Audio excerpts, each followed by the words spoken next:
بسم اللہ الرحمن الرحیم۔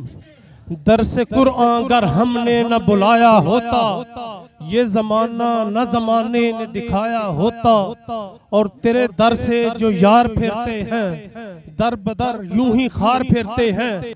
آج اگر سویڈن کو، اگر ہالینڈ کو اور مغربی دنیا کو یہ ہمت ہوئی ہے تو یہ اسی لیے ہوئی ہے کہ ہم اپنے اعمال کی طرف نہیں دیکھتے۔ آج ہم نے درس قرآن کو بلایا ہوا ہے۔ آج ہمارے اندر بے غیرتی اور بے حیائی عروج پر پہنچ چکی ہے۔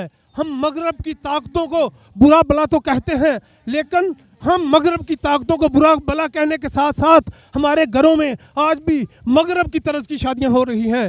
ہمارے گھروں میں آج بھی مغرب کی سوسائٹی کو اپنایا جا رہا ہے۔ جب ہم مغرب کی تقلید چھوڑ دیں گے تو پھر ہمیں پتہ چلے گا۔ ہم قرآن بیٹیوں کے سروں پر تو رکھتے ہیں، ہم قرآن بیٹیوں کے سروں پر تو رکھتے ہیں، لیکن کبھی ہم نے درس قرآن ان کو یہ نہیں دیا کہ آؤ میری بیٹیوں، آؤ میرے بیٹوں، قرآن پاک کی تعلیمات کو بھی دیکھو۔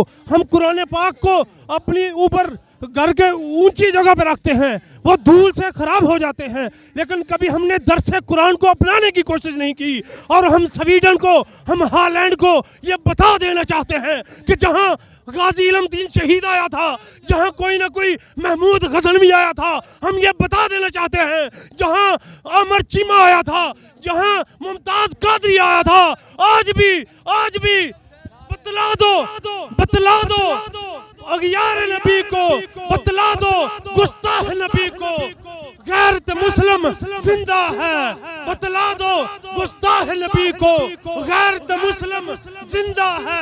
ان پہ مر مٹنے کا جذبہ کل بھی تھا اور آج بھی ہے۔ ہم انشاءاللہ اسی کائنات سے، اسی دنیا سے خدا کوئی نہ کوئی محمود غزنوی بھیجے گا، خدا کوئی نہ کوئی عمر چیمہ بھیجے گا جو ان کا کلا کمل کر کے چین سے بیٹھیں گے۔